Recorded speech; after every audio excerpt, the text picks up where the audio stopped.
Because आपको जो points हम बताएंगे, स्पेशली जो एक्सपर्ट बताएंगे, वो डेफिनेटली आपके किसी ना किसी फैमिली मेंबर के लिए, आपके फ्रेंड्स कलीग में से, या फिर आपके बहुत सारे ऐसे कस्टमर्स जो कहीं ना कहीं आपसे बात ही इस तरीके से शुरुआत करते हैं कि सर्दियां आ गई हैं, पता नहीं क्यों बेड से उठते हुए जॉइंट्स में पेन होता है।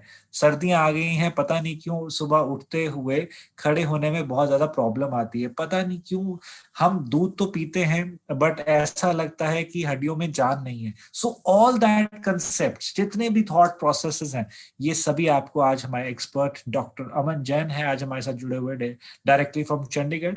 He is a very renowned doctor and काफी समय से प्रैक्टिस कर रहे हैं, और अपने बारे में थोड़ा सा आप इनसे सुनेंगे। बट मैं ये कहना चाहूंगा कि he is a great enthusiast about fitness. आप इन्हें इनके इंस्टाग्राम चैनल पे, यदि आप इनको फेसबुक पे फॉलो कर रहे हैं, you can see him as a fitness expert. मैं यदि अपनी थोड़ी सी जर्नी के बारे में बताऊं, तो लॉकडाउन में मैंने, to be very honest sir, पहले तो जोरदार तालियों के साथ आपका मैं स्वागत करना चाहूंगा, and let me take you to the spotlight, and a very warm welcome sir, and you can unmute yourself sir. तो sir, before starting the programme, conversation आगे बढ़ाने से पहले मैं थोड़ा सा आपको बता दूं कि आपका बहुत बड़ा इम्पैक्ट रहा है मेरी लाइफस्टाइल रूटीन में, स्पेशली लॉकडाउन में। बिकॉज अर्लियर हम लोग काफी सारे ट्रैवलिंग में रहते थे, और ट्रैवलिंग में रहने के बावजूद क्या होता था कि जिम की फीस तो भरी हुई थी, बट वो जिम होता नहीं था कभी। राइट, सो एक रूटीन जो फॉलो हुआ है, I keep on watching your activities, and एक वो स्ट्रेंथ जो आप कोर स्ट्रेंथ के बारे में हमेशा से बात करते हैं कि if you have that core strength in your body and आपकी फिटनेस उस लेवल की है, तो कोई भी एज हो, that age doesn't matter, you can win that thing. तो सर, वो मेरी पूरी फैमिली फॉलो कर रही है, and now I can see that बहुत सारे लोग आज आपको सुनने के बाद दिल start following your fitness mantra.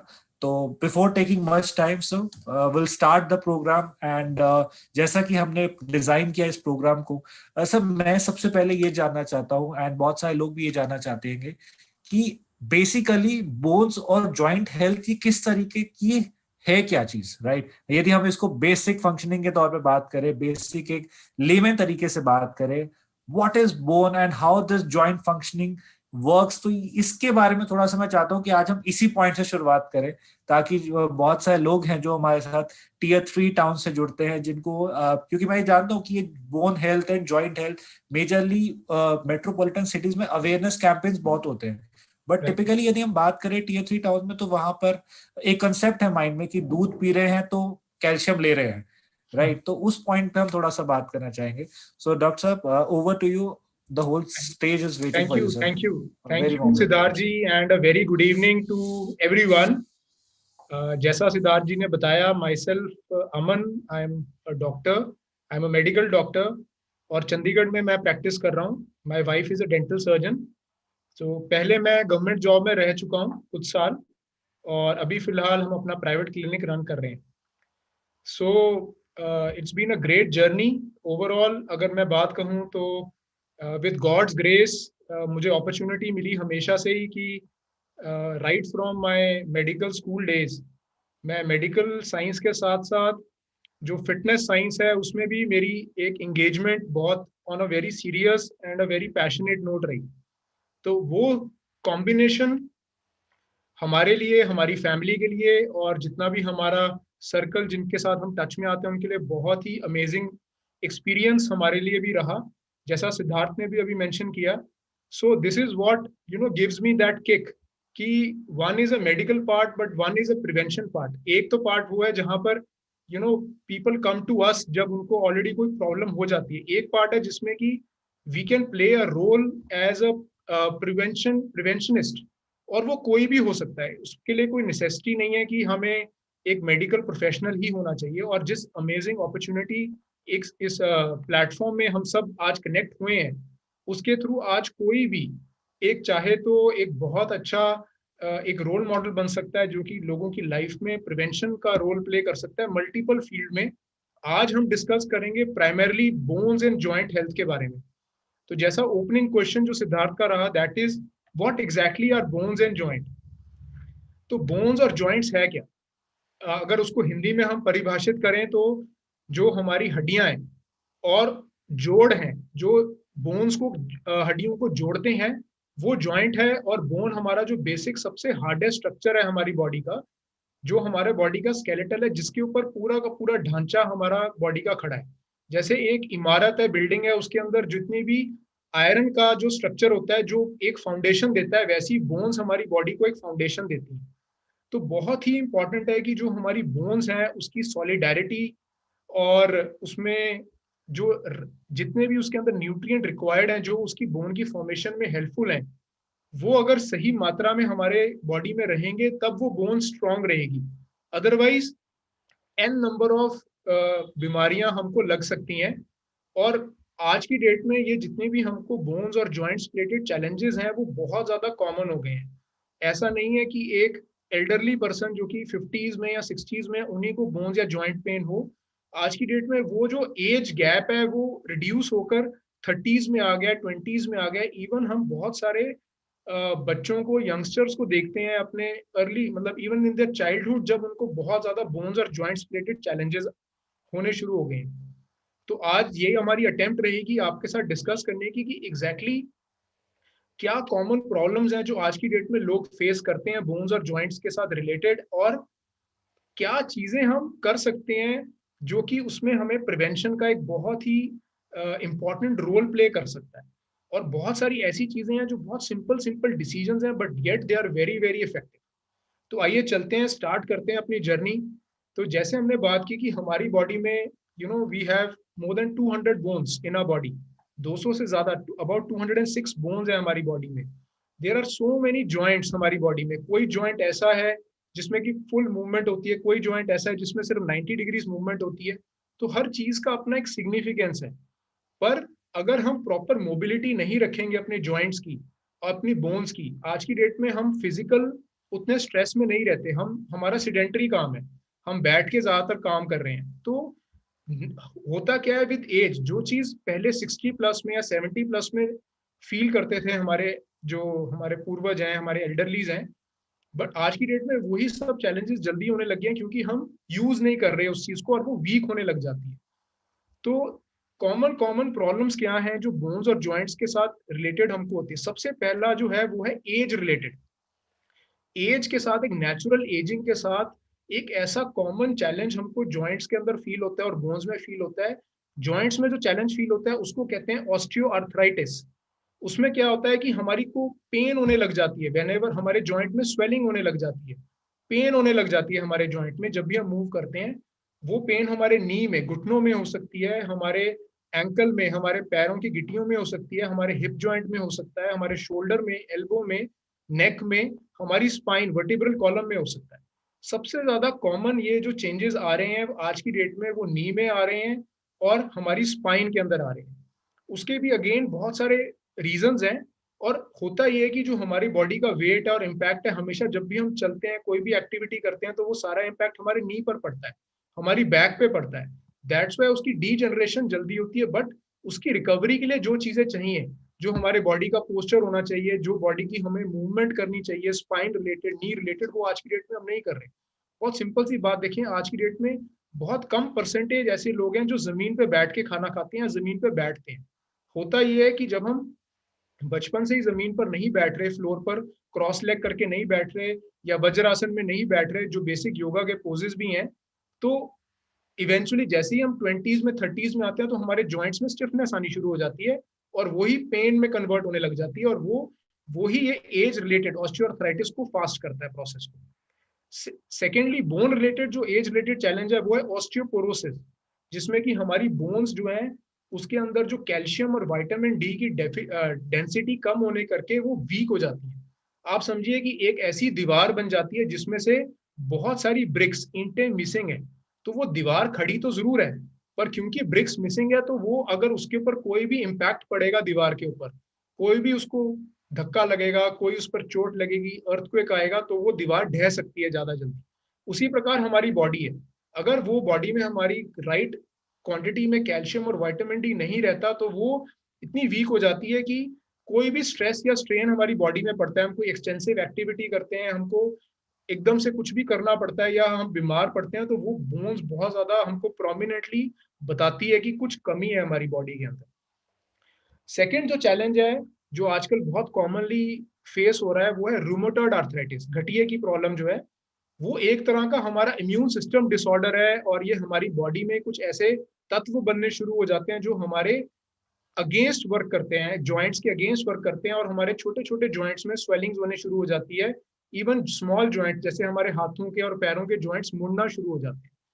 तो ये रूमेटॉइड आर्थराइटिस है। इसके बाद इंजरी रिलेटेड जो चैलेंजेस हैं, जैसे कि कोई स्ट्रेन है, स्प्रेन है, फ्रैक्चर्स हैं, ये कोई भी आपको चोट लगने के कारण बढ़ता है, बट अगेन हमारी जॉइंट और बोन की स्ट्रेंथ के ऊपर इस पर निर्भर करेगा। और लास्टली है न्यूट्रिशनल डेफिशिएंसीज।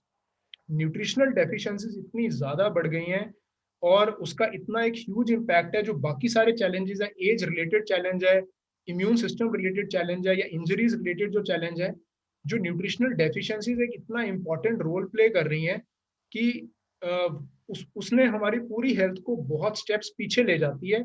जहां पर हम अपने आप को और हेल्दी करना चाहते हैं, वही चीज हमको और अगेन पीछे लेके जाती है। तो आइए देखते हैं कि सबसे इंपॉर्टेंट जो न्यूट्रिएंट्स हैं वो क्या है जो हमारे बोन और जॉइंट के लिए इंपॉर्टेंट है। तो 6 मेजर न्यूट्रिएंट्स हैं, आप चाहें तो नोट डाउन कर सकते हैं, जो कि हमें एडिशनली बाहर से चाहिए अगर हमारी बॉडी को रेगुलरली मिलेगा सही पर्याप्त मात्रा के अंदर इन द राइट डोजेस। आरडीए है, रिकमेंडेड डाइटरी अलाउंस है, हर कंट्री के अंदर डिफरेंट है, हर बॉडी टाइप और उसके हिसाब से थोड़ा थोड़ा वेरी करता है, बच्चों में, मेन में, विमेन में भी वो वेरी करते हैं। तो सबसे important ingredient number 1 is omega 3 fatty acids, जो कि हमको रिचली थ्रू फिश ऑयल मिलता है। Second nutrient is calcium. Third is vitamin D. Fourth is glucosamine. 5 is chondroitin and 6th is protein. तो ये 6 ऐसे न्यूट्रिएंट्स हैं, अगर हमारी बॉडी में राइट क्वांटिटी में नहीं जाएंगे और कम जा रहे हैं जितना हमारी बॉडी की रिक्वायरमेंट है, तो कोई ना कोई बाकी भी बॉडी के फंक्शंस में और सेल्स में इफेक्ट तो आएगा ही आएगा। बट हमारे बोन्स और जॉइंट्स पे इतना डीप इम्पैक्ट पड़ना शुरू हो जाता है, तो जितनी भी हमने प्रॉब्लम्स आपको बताई, ऑस्टियोआर्थराइटिस हो गई, इंजरीज हो गई, इवन रूमेटॉइड आर्थराइटिस हो गया, या जो हमारी न्यूट्रिशनल डेफिशिएंसीज के कारण जो बॉडी में पेन्स, थकावट, ये सारी चीजें वो बहुत ज्यादा एक्सेलरेट हो जाता है, बहुत ज्यादा एग्रेवेट हो जाता है। तो आइए अगर हम अब जनरल बातचीत करें कि एग्जैक्टली हम क्या कर सकते हैं प्रिवेंट करने के लिए, हम ऐसा क्या डाइट में कर सकते हैं, ऐसा क्या हमारा एक्सरसाइज रूटीन हो जिससे कि हम, अगर हमको कोई चैलेंज हो गया है ना, चाहे न्यूट्रिशनल डेफिशिएंसी रिलेटेड हो गया, चाहे एज रिलेटेड हो गया, चाहे इंजरीज हैं, या जनरली हम वीक फील करते हैं, तो अपने आप को स्ट्रेंथन करने के लिए ऐसी क्या एक्सरसाइजेस हमें डेली रूटीन में इंक्लूड करनी चाहिए, और ऐसा क्या डाइटरी पैटर्न हमको रखना चाहिए, क्योंकि यही दो चीजों का कॉम्बिनेशन है जो आपको एक होलिस्टिक अप्रोच देगा, आपके बोन्स और जॉइंट्स को ना सिर्फ हेल्दी करेगा बल्कि लॉन्ग टर्म तक आपको हेल्दी एजिंग की तरफ लेता जाएगा। विद प्रोग्रेसिंग एज आपको वो एजिंग के जो इफेक्ट्स है वो नहीं फील होंगे एज कंपेयर टू उन लोगों के जो इन मेजर्स को इग्नोर करते हैं, या ये समझ के चलते हैं कि नहीं हम अब नहीं कर सकते, या पुराने ही हैबिट्स पे चलते हैं। अगर कोई एक्सरसाइज नहीं कर रहा तो स्टिल वो इसी प्रोसेस में रहता है कि कोई जरूरत नहीं है मुझे एक्सरसाइज करने की, या मैंने आज तक नहीं की तो मुझे अब नहीं जरूरत करने की उस चीज को। सेकेंडली, डाइट में भी जो उनका पैटर्न चल रहा है अगर उसी को हम कंटिन्यू करेंगे तो देन कुछ हमें खास बेनिफिट्स नहीं मिल पाएंगे। तो सबसे पहले अगर हम एक्सरसाइज की बात करें तो 3 तरह की बेसिक एक्सरसाइजेस होती हैं जो हमारी बॉडी की रिक्वायरमेंट है, और ये हर किसी को इन तीनों में से कोई भी फॉर्म वो यूज करें उनको हेल्प मिलेगी, but combination of these 3 is always very very helpful. सबसे पहली एक्सरसाइज है, फॉर्म ऑफ एक्सरसाइज है strength training. Second form of exercise है endurance training. Third form of exercise है stretching and flexibility related training. तो अब अगर हम जिस तरह की एक्सरसाइज फॉर्म को जानते हैं मैं उसके थ्रू आपके साथ बात करता हूँ। स्ट्रेंथ ट्रेनिंग, हम सब जिम के बारे में जानते हैं, वेट ट्रेनिंग के बारे में जानते हैं। तो वेट ट्रेनिंग एक बहुत कॉमन वे आज की डेट में अडॉप्टेड वे हो चुका है जो कि हमें स्ट्रेंथ ट्रेनिंग में हेल्प करता है। स्ट्रेंथ ट्रेनिंग के क्या बेनिफिट्स हैं वो मैं आपके साथ शेयर करूंगा। सेकेंड है एंड्योरेंस ट्रेनिंग। कोई भी activity prolonged period of time की जाए जिससे कि हमारी एक उसी पर्टिकुलर मसल, बॉडी पार्ट और हार्ट की एक्टिविटी लंबे समय तक चले, तो उससे हमारे बॉडी में एंड्योरेंस डेवलप होती है, लॉन्ग टर्म करने की एक बॉडी में टेंडेंसी डेवलप होती है, और वो भी हमारी बॉडी के जॉइंट्स, बोन्स, उन सभी बॉडी पार्ट्स को स्ट्रॉन्ग करती है। For example running, cycling, swimming, तो ये सारी endurance, even even light weights के साथ ज्यादा रेपिटेशंस करना, है ना, मोर देन 50 रेपिटेशंस करना, 25 रेपिटेशंस करना, तो इन सभी में हमारे मसल्स, जॉइंट्स, बोन्स की एंड्योरेंस एबिलिटी बढ़ती है, एनहांस होती है। Then is stretching and flexibility. आप सभी ने योगा का नाम सुना है। Yoga is one very good form जिसमें आसन पार्ट हमको हेल्प करता है हमारी स्ट्रेचिंग और फ्लेक्सिबिलिटी को इंप्रूव करने के लिए, और वो हमारे जॉइंट्स की मोबिलिटी को बढ़ाता है धीरे धीरे, ग्रेजुअली, और उसके साथ साथ हमारी बोन और जॉइंट हेल्थ को अमेजिंगली लॉन्ग टर्म तक हेल्प करता है। एक बहुत अमेजिंग वे से एंटी एजिंग का भी काम करता है। तो सबसे पहले हम चलते हैं स्ट्रेंथ ट्रेनिंग के ऊपर। स्ट्रेंथ ट्रेनिंग दो तरह की होती है, आइसोमेट्रिक होती है और आइसोटोनिक होती है। आइसोमेट्रिक में क्या है कि आप कोई वेट या अपना बॉडी वेट होल्ड करते हैं, जैसे आप चिन अप पोजीशन में बार को पकड़ के आप होल्ड करते हैं, सो दैट इज आइसोमेट्रिक, जिसमें आपका मसल पर्टिकुलर पोज में कॉन्ट्रैक्टेड रहता है for may be 10 seconds, 15 seconds, जो भी आपकी कैपेसिटी, और धीरे धीरे आप उसको बढ़ाते हैं। तो इसका इम्पैक्ट ना सिर्फ आपके मसल में है, बल्कि आपके जॉइंट और आपके बोन पर बहुत अमेजिंग वे से पड़ता है, प्लस आपकी इवन नर्वस सिस्टम को डेवलप करता है, जो कि सिग्नल्स को ट्रांसफर करता है, जिससे इवेंचुअली हमारी बॉडी में सारे न्यूट्रिएंट्स की एब्जॉर्प्शन बढ़नी शुरू हो जाती है। Second is isotonic. जैसे जिम में हम वेट को मूवमेंट देते हैं, बाइसेप कर्ल हमने मूवमेंट करी, या चिनअप की मैंने बात की तो हमने चिनअप किया, हमने पुशअप किया, तो वो जो बार बार मूवमेंट है, अप डाउन मूवमेंट है, कॉन्ट्रैक्शन और रिलैक्सेशन है, ये आइसोटोनिक मूवमेंट अगेन ना सिर्फ हमारे मसल को स्ट्रॉन्ग करता है, बट इवेंचुअली हमारी जॉइंट और बोन हेल्थ के लिए भी बहुत बेनिफिशियल है। और सबसे इंपॉर्टेंट चीज हमारे जॉइंट्स के लिए, जब भी हमने कोई भी वर्कआउट करना है, कोई भी एक्सरसाइज पैटर्न पे जाना है, before and after we should always do joint warm up and cool down. ये क्या चीज है? स्मॉल स्मॉल मूवमेंट्स, आपकी रिस्ट की मूवमेंट्स, आपकी नेक की मूवमेंट, आपके शोल्डर की मूवमेंट, आपकी एल्बो की मूवमेंट, आपके हिप जॉइंट की मूवमेंट, आपकी स्पाइन की मूवमेंट, आपके नी की मूवमेंट, ये इतना इंपॉर्टेंट हो गया आज की डेट में। आप बिलीव नहीं करेंगे कि 70 to 80% ऑफ फिजियोथेरेपी पेशेंट्स आज की डेट में, है ना, एंड माइंड यू, एक टाइम था जिसमें कि हम कहते थे कि हर फैमिली में एक हाइपरटेंसिव पेशेंट है, हर फैमिली में एक डायबिटिक इंडिया के अंदर अब है, मतलब 70-80% फैमिलीज में है, ये कंडीशन हो गई है। उसी तरह हर फैमिली में एक पर्सन ऐसा भी है जिनको फिजियोथेरेपी की रिक्वायरमेंट है। And what exactly is physiotherapy? Physiotherapy में सबसे पहले यही है, आपकी जॉइंट्स और मसल्स की स्ट्रेंथनिंग ही करी जाती है। बट सिंस एक ऐसी स्टेज में आप पहुंच गए हैं कि आप खुद से नहीं कर पा रहे, तो उसी के लिए आपको मशीन्स की हेल्प से दिया जाता है। जिम में आप वही चीज खुद से करते हैं, फिजियोथेरेपी में वो अगेन असिस्टेड वे से एक स्पेशलाइज्ड पर्सन, एक स्पेशलाइज्ड फिजियोथेरेपिस्ट एंड डॉक्टर आपको असिस्ट करते हैं थ्रू डिफरेंट वेज। तो अगर वही चीज हम शुरू से खुद करेंगे तो हमें उन चीजों की तरफ जाने की जरूरत नहीं होगी। We will save lot of time, money, our own effort, और वो जो सारा का सारा मेंटल ट्रॉमा जिसके थ्रू हमें जाना पड़ता है, जो इस कंडीशन के थ्रू जाता है उनको ही पता है कि what kind of loss we are going through. Nothing is cheap nowadays. Simple joint movement कैसे आपको हेल्प कर सकता है? अगर आप सिर्फ 5 times clockwise and anti clockwise अपने रिस्ट की मूवमेंट करते हैं, एल्बो की मूवमेंट करते हैं, शोल्डर सर्कल्स बनाते हैं, नेक की मूवमेंट करते हैं, front side circles, then hip joint की मूवमेंट करते हैं, नी की करते हैं, एंकल की करते हैं, और स्पाइन में फ्रंट एंड बैकवर्ड बेंडिंग करते हैं, इतनी छोटी सी चीज आपको मात्र 5 से 10 मिनट लगेंगे। अगर आप बाकी कुछ भी नहीं करना चाहते तो दिस इज मिनिमम रिक्वायरमेंट, जो कि आपके जॉइंट्स को हेल्दी रखेगा। उसके अंदर हेल्दी क्यों रखेगा? क्योंकि जो हमारा जॉइंट है उसके अंदर जब बोन्स आपस में मीट करती हैं तो एक स्पेस बनती है इन बिटवीन। उस स्पेस को कवर होता है एक कैप्सूल से। उस स्पेस के बीच में कार्टिलेज होता है और उसमें एक फ्लूइड लाइक मटेरियल होता है जिसको साइनोवियल फ्लूइड कहते हैं, या जैसे घुटनों की ग्रीस या जॉइंट्स की ग्रीस भी कहा जाता है। तो जब भी हम जॉइंट्स की मूवमेंट कर रहे हैं, है ना, नॉर्मल वे में मूवमेंट कर रहे हैं, तो उसमें वो हमारा बार बार मूवमेंट से वो ग्रीस फॉर्मेशन, वो फ्लूइड फॉर्मेशन एनहांस होता है, हमारी कार्टिलेज की हेल्थ हेल्दी होती है, जो वियर एंड टीयर हो रहा है उसको बॉडी जल्दी से रिपेयर करने लगती है। और जितनी भी हमारी इंपैक्टफुल मूवमेंट है, जैसे कि आप सडनली स्टेयर से स्लिप कर गए, तो उस स्लिपिंग मूवमेंट में आपका जो पैर, आपका जो फुट लैंड हुआ उसमें ट्विस्ट कर गया, एंकल, नी, आपके हिप, 3 जगहों पर आपके स्ट्रेन पड़ा, वो स्ट्रेन में आपकी जॉइंट की मूवमेंट ज्यादा हो गई, क्योंकि रूटीन में आप मूवमेंट नहीं कर रहे थे, तो वहां पर आपके लिगामेंट पर, आपके टेंडन पे, या इवन जॉइंट के कार्टिलेज में कोई ना कोई छोटी सी इंजरी आ गई, और वो इंजरी आपको इतनी पेनफुल हो जाती है कि आपको फिर ट्रीटमेंट्स कराने पड़ते हैं, इवन सर्जरी तक की नौबत आ जाती है। बट अगर हम रेगुलरली जॉइंट की मोबिलिटी कर रहे हैं तो you will really benefit a lot from it. और उसके साथ अगर आप 10 मिनट्स 15 मिनट्स स्ट्रेंथ ट्रेनिंग पर दें, हफ्ते में 1 दिन या 2 दिन कार्डियो रिलेटेड मूवमेंट करें, आप साइकिलिंग करें, आप जॉग कर सकते हैं, आप ब्रिस्क वॉक कर सकते हैं, जिसमें आपका हार्ट रेट 120 130 की पेस पर रहे, ना सिर्फ आपको वेट लॉस एक्सपीरियंस होगा, ना सिर्फ आपके बॉडी के सेल्स हेल्दी होंगे, बल्कि जो हम ये कंप्लीट होलसम प्रोसेस चाहते हैं उसमें आपको बहुत अमेजिंग वे से हेल्प मिलेगी। अब लास्टली हम बात करते हैं योगा की।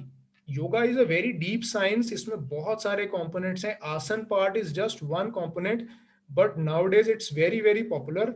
और अच्छी बात भी है कि अगर आप सिर्फ प्रॉपरली योग आसन अगर प्रॉपर गाइडेंस में करें, तो बहुत सारे आसन ऐसे हैं जो धीरे धीरे आपकी जॉइंट की मोबिलिटी को एनहेंस करेंगे।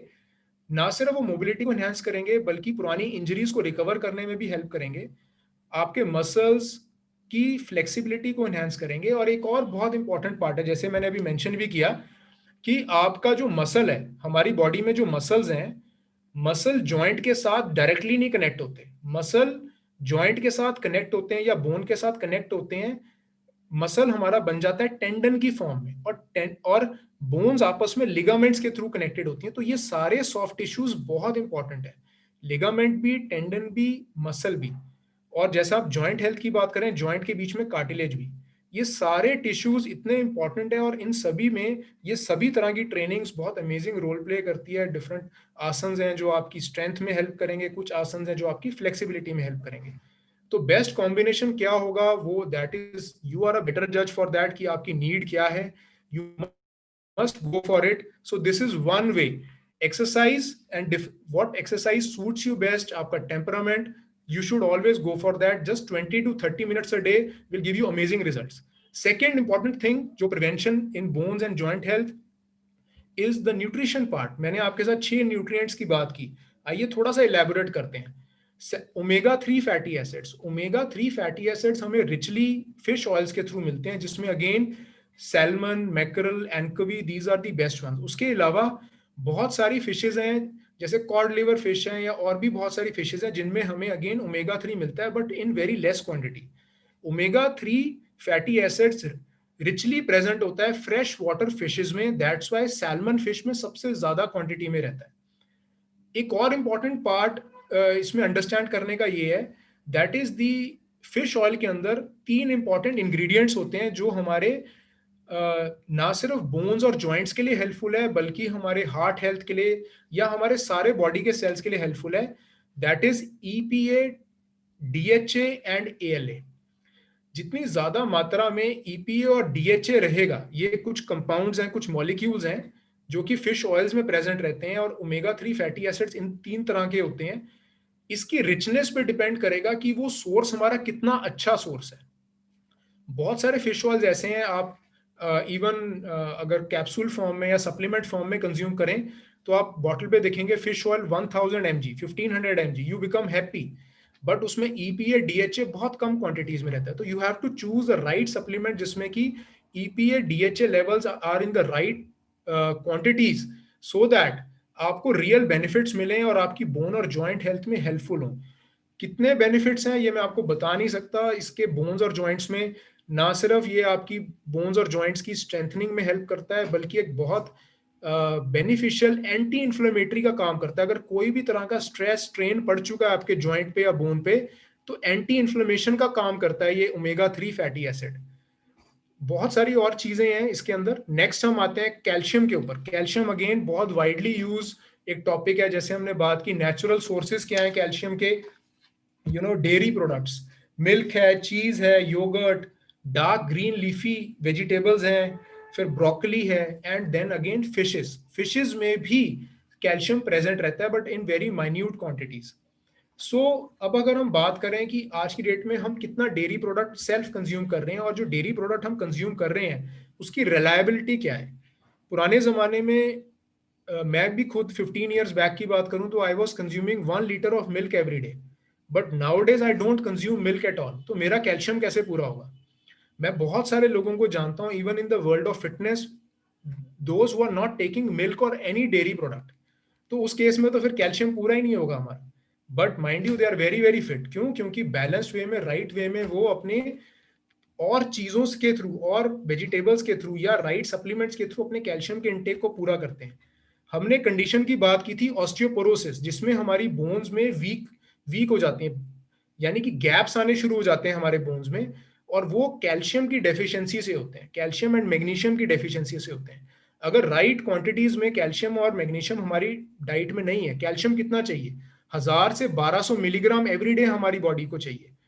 तो अगर हम वो नहीं ले पा रहे हैं तो वो हमारी बोन्स वीक होने लगेगी over a period of 2 years, 5 years, 10 years, और इतनी वीक हो जाती है by the time we are 40 और 50 की हम अगर गिरे या हम पर कोई इंपैक्ट पड़े तो उसमें ही हमारे फ्रैक्चर्स हो जाते हैं।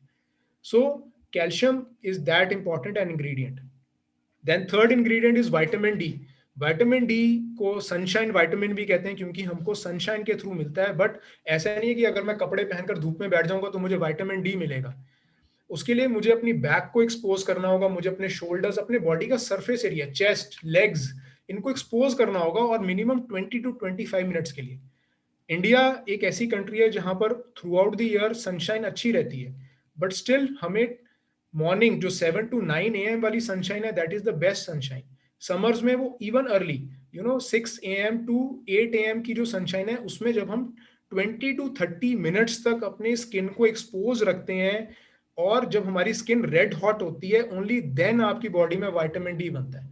सिर्फ 2-4 मिनट, 5 मिनट टहलने से नहीं होता, या पार्क में हम सैर करें आधा घंटा पूरे कपड़े पहन के, मास्क पहन के, कैप पहन के, तो हम सोचे विटामिन डी मिल रहा है, नहीं मिलेगा। You need that exposure. So that is why again natural sources के थ्रू के अलावा अब डाइटरी सप्लीमेंट्स का एक बहुत इंपॉर्टेंट रोल प्ले आ गया है। पूरे वर्ल्ड में एक एपिडेमिक है विटामिन डी डेफिशिएंसी का। कोई कंट्री, कोई रीजन ऐसा नहीं है जहां पर लोगों को विटामिन डी डेफिशिएंसी नहीं है, बच्चे हो चाहे बड़े हो। तो देन अगेन बेस्ट चॉइस उसमें हमारा सप्लीमेंट रहता है। बट क्यों इंपॉर्टेंट है विटामिन डी? सबसे इंपॉर्टेंटली विटामिन डी हमारे कैल्शियम की एब्जॉर्प्शन को बढ़ाता है। अगर विटामिन डी हमारी डाइट में नहीं है तो कैल्शियम एब्जॉर्प्शन ही नहीं होगी, और कैल्शियम एब्जॉर्प्शन ना होने से मैंने आपको चैलेंजेस बताए कि क्या हम फेस करेंगे। सेकेंड, विटामिन डी हमारी बॉडी में इम्यूनिटी को भी बढ़ाता है। थर्डली, हमें स्किन प्रॉब्लम से बचाता है। फोर्थली, इवन कई बहुत सारे ऐसे कैंसर्स की रूट्स विटामिन डी डेफिशिएंसी के साथ कनेक्ट की गई है। तो vitamin D is a very very important supplement, no doubt it is so popular, और हर फैमिली में 1 या 2 कैंडिडेट ऐसे होते हैं जो विटामिन डी को रेगुलरली कंज्यूम कर रहे होते हैं। फोर्थ इंपॉर्टेंट न्यूट्रिएंट जो हमारे को रिक्वायर्ड होता है, दैट इज ग्लूकोसमीन। ग्लूकोसमीन, जैसे हमने बात की, एक ऐसा टिश्यू जो हमारे जॉइंट को कुशन करता है, सपोर्ट करता है, that is called age cartilage. उस कार्टिलेज की फॉर्मेशन में, उसकी स्ट्रक्चरल फॉर्मेशन में ग्लूकोसमीन का बहुत इंपॉर्टेंट रोल है। अगर ग्लूकोसमीन हमारी डाइट में प्रेजेंट है, कुछ प्लांट सोर्सेज हैं जिसके थ्रू हमको ग्लूकोसमीन मिलता है, बट देन अगेन बहुत ही लिमिटेड वे में। That is why again after a certain age 30-40 के बाद हमको सप्लीमेंट की फॉर्म में लेना पड़ता है। इवन एथलीट्स जिनका नी और बहुत सारे जॉइंट्स में वेयर एंड टियर जल्दी शुरू हो गया है, तो 20s में ही उनको ग्लूकोसमीन को अपने डाइटरी रूटीन में ऐड करना पड़ता है ताकि वो डिक्रीज करे डीजनरेशन हमारे कार्टिलेज का, हमारी पेन को रिड्यूस करे और हीलिंग में हेल्प करे। Fifth ingredient is chondroitin. वो भी सिमिलरली हमारी कार्टिलेज की इलास्टिसिटी, उसकी जो एक टेंसाइल स्ट्रेंथ है, उसको बनाने में हेल्प करता है। और जो हमारा वो कार्टिलेज जो जॉइंट को कनेक्ट करता है और मूवमेंट में हेल्प करता है, उसकी मूवमेंट में, वो उसकी ग्रोथ और फंक्शनैलिटी में कॉन्ड्रोइटिन का सब हेल्प है। तो ग्लूकोसमीन और कॉन्ड्रोइटिन हमारी जॉइंट हेल्थ के लिए बहुत बेनिफिशियल है। And last but not the least, another ingredient या अनदर न्यूट्रिएंट जो कि बहुत इंपॉर्टेंट, प्रोटीन के नॉन वेजिटेरियन, वेजिटेरियन, डेयरी, बहुत सारे सोर्सेज हैं। हमारी बॉडी में डेली रिक्वायरमेंट 1 ग्राम पर केजी वेट है। एडोलेसेंट एज में 12 साल से 18 साल की उम्र में 1.5 ग्राम पर केजी बॉडी वेट, प्रेगनेंसी में 1.5 ग्राम पर KG body weight, athletes, body builders में अप टिल 2 ग्राम्स पर केजी बॉडी वेट प्रोटीन की रिक्वायरमेंट है। प्रोटीन ना सिर्फ हमारे मसल के लिए हेल्पफुल है बल्कि बहुत सारे सपोर्ट स्ट्रक्चर्स को स्ट्रॉन्ग करता है, जैसे कि हमारे लिगामेंट्स, टेंड, हमारी बोन्स, हमारे joints. So as a whole इन सारे ये 6 के 6 न्यूट्रिएंट्स एक ऐसा अमेजिंग पैकेज बनता है जो कि हमको हमारी प्रिवेंशन में, बोन्स एंड जॉइंट्स की डीजनरेशन में और उसकी हेल्प में बहुत ज्यादा हेल्प करता है। Fifth point was chondroitin. Chondroitin हमारी जॉइंट्स की इलास्टिसिटी में हेल्पफुल है और फंक्शनिंग ऑफ द कार्टिलेज जो हमारे जॉइंट्स को कनेक्ट करता है उसकी मूवमेंट में और उसकी इलास्टिसिटी में हेल्पफुल है। तो ग्लूकोसमीन स्ट्रक्चर बनाने में और कॉन्ड्रोइटिन उसकी मूवमेंट में, जॉइंट की मूवमेंट में हेल्पफुल होता है। तो ओवरऑल अगर हम बात करें, अगर हम if we are doing exercise regularly और हम अपने न्यूट्रिशन के ऊपर ध्यान दे रहे हैं तो हमें अमेजिंग वे से हेल्प हो सकती है। व्हाट नॉट टू डू, हमें क्या नहीं करना चाहिए। कुछ 6 ऐसी डाइटरी हमारी हैबिट्स बन चुकी हैं या हमारे डाइट में चीजें इंक्लूड हो गई हैं जो कि हमको बहुत नुकसान कर रही है, हमारे बोन्स और जॉइंट्स को डिग्रेड कर रही है। सबसे पहला है प्रोसेस्ड फूड। हम आज की डेट में चाहे वेज हो चाहे नॉन वेज हो, बहुत ज्यादा प्रोसेस्ड फूड, पैकेज्ड फूड को कंज्यूम कर रहे हैं और इसमें ऐसे इंग्रेडिएंट्स डले होते हैं जो कि हमारे बोन्स और जॉइंट्स को डिग्रेड करता है। Second is oils rich in omega 6 fatty acid.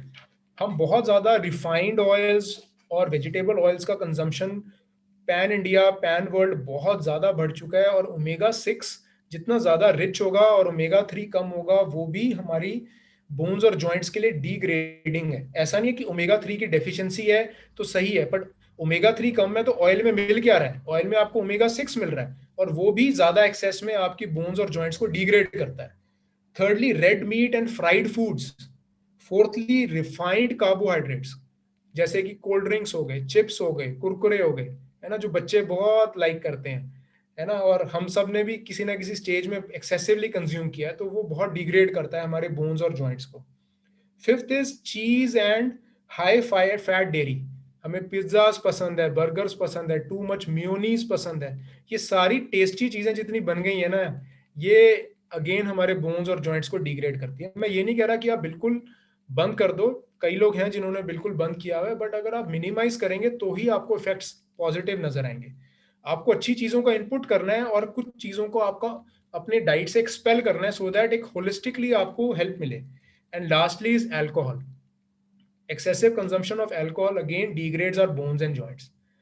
So this was from my side briefly insight.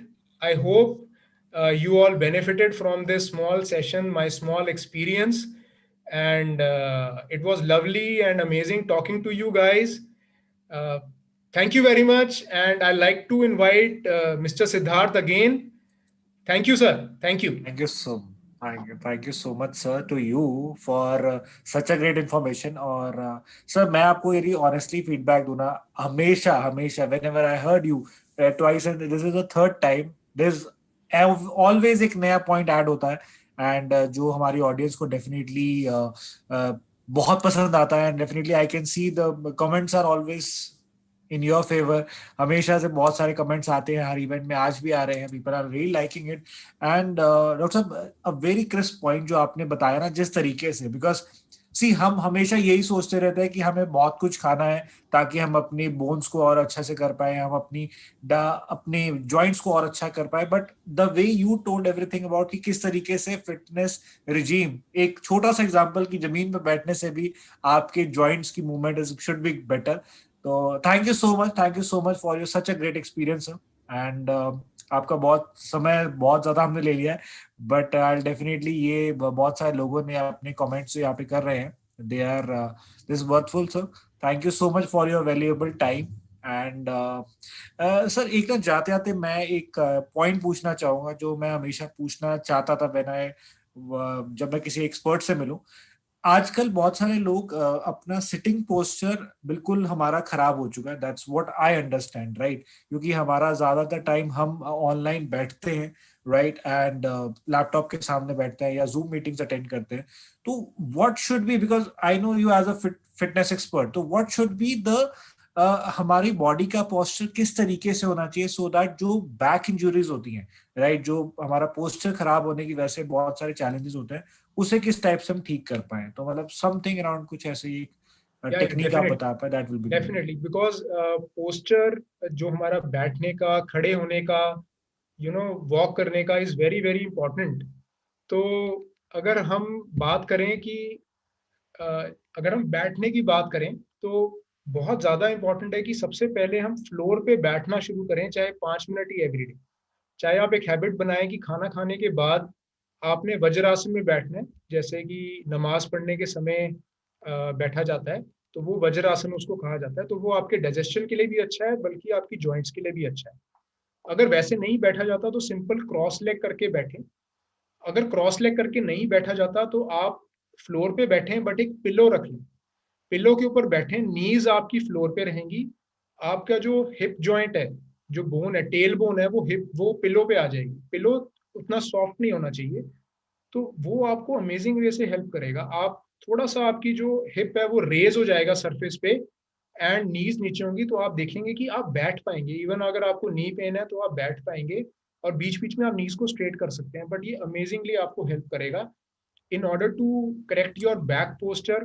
Normally क्या हो रहा है कि हम बैठ रहे हैं तो हम लीन कर रहे हैं आगे की तरफ, है ना, और उससे अगेन हमारी जो स्पाइन है वो धीरे धीरे अपना कर्वेचर लूज करती है। हमारी जो स्पाइन है, दो जगहों पे कर्व होता है, एक सर्वाइकल रीजन में, एक लंबर रीजन में, यानी कि लोअर बैक रीजन में और नेक रीजन में। तो जो भी हमारे पोस्चर हैं, बैठने के पोस्चर हैं, वो उसमें डिग्रेड होता है और वो हमारी स्पाइन स्ट्रेट होनी शुरू हो जाती है। जब हम चेयर पे बैठे हैं तो कोशिश हमारी होनी चाहिए कि हमारी पूरी बैक, जितना हम पीछे होके बैठे, जितना हमारा hip tail bone towards the base of the back आएगी, उतना ही हमारी जो बैक है वो स्ट्रेट रहेगी। आपको लोअर बैक को टाइटन नहीं करना। बहुत बार अपनी बैक को स्ट्रेट करने के लिए हम लोअर बैक को टाइटन करके रखते हैं, वो अगेन नुकसान करता है लॉन्ग रन में। एक और कॉमन पोस्चरल चैलेंज है, जब भी हम खड़े होते हैं, आप ऑब्जर्व करना कि हम इक्वल वेट नहीं डालते दोनों पैरों पे। हम हमेशा किसी एक पैर पे लीन कर रहे हैं, हम दीवार पे लीन कर रहे हैं। तो वो पोस्चर अगेन हमारे जॉइंट पे, नी पे, हिप पे बैड असर लेकर आता है, और हमारी स्पाइन पे। तो जितना हो सके हम स्ट्रेट खड़े हैं उतना अच्छा है। सेकेंडली, हमारी हेड की पोजीशन क्या है, क्या हम अपनी चिन को ज्यादा अप रख रहे हैं, हम आगे की तरफ हैं या नीचे की तरफ झुके हैं। छोटी छोटी remembrances, every time correction, every day correction धीरे धीरे आपके पोस्चर को करेक्ट करता जाएगा। सिंपल, अगर हम अपनी बैक के पोस्चर को करेक्ट करना चाहते हैं तो बहुत सिंपल है, हैंगिंग। एक रॉड या कोई भी एक स्ट्रक्चर आप हर रोज 10 सेकेंड्स के लिए, 20 सेकेंड्स के लिए, 30 सेकेंड्स के लिए धीरे धीरे हैंग करना शुरू करें। वो धीरे धीरे आपकी बैक और स्पाइन को करेक्ट करना शुरू करेगा।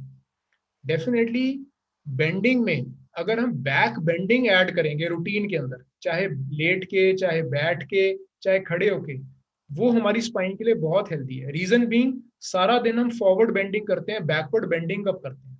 हम कभी भी बैकवर्ड बेंडिंग नहीं करते। आप नोटिस करके देखना कि लास्ट आपने बैकवर्ड बेंडिंग कब करी। तो बैकवर्ड बेंडिंग सिंपली ऐड करने से ही हमारी स्पाइन की जो लाइफ है वो अमेजिंगली इंक्रीज हो जाती है।